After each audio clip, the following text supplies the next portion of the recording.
दोस्तों, दिनाक्षी short hand में आपका स्वागत है। अगर आप चैनल पर नए हैं तो चैनल को सब्सक्राइब करें और बेल आइकन ज़रूर दबाएं।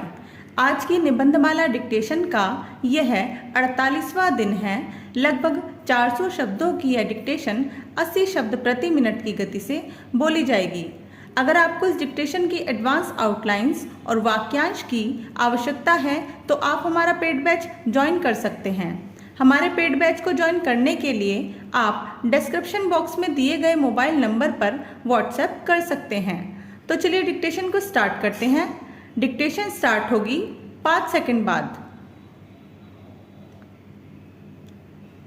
Ready, start. शिक्षा के निजीकरण के कारण देश का धन सकारात्मक कार्यों में लग रहा है।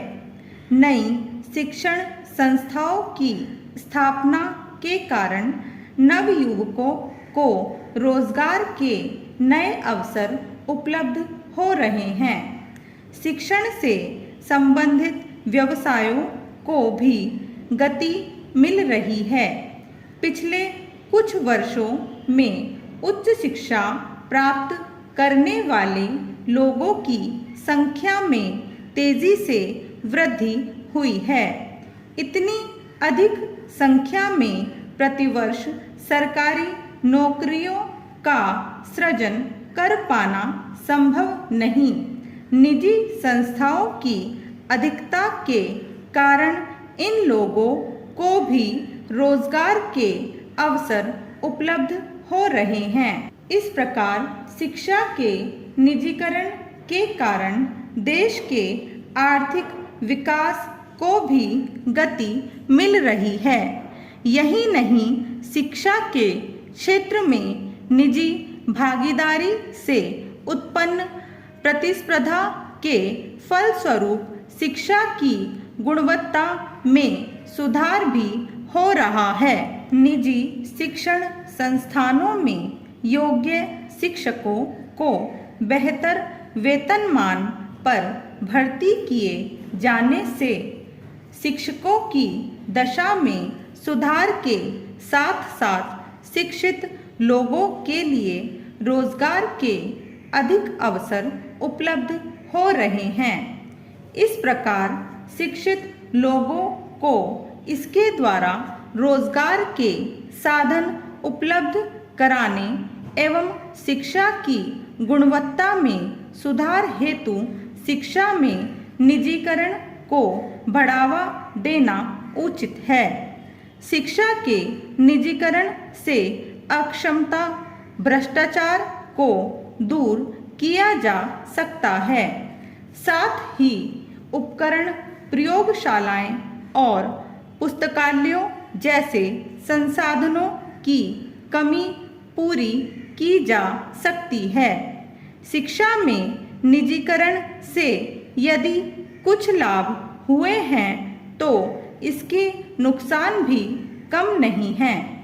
शिक्षा में निजीकरण के कारण स्थिति अब ऐसी हो चुकी है कि इस पर अंकुश लगाने की आवश्यकता महसूस की जाने लगी है। निजीकरण को बढ़ावा देने के लिए अनुदान एवं सरकारी सहायता के फलस्वरूप भारत में निजी शिक्षण संस्थाओं की बाढ़ सी आ गई है। इनमें से अधिकतर निजी शिक्षण संस्थाएं रेवड़ियों की तरह डिग्रियां बांट रही हैं। जगह जगह डीम्ड विश्वविद्यालय खुल रहे हैं।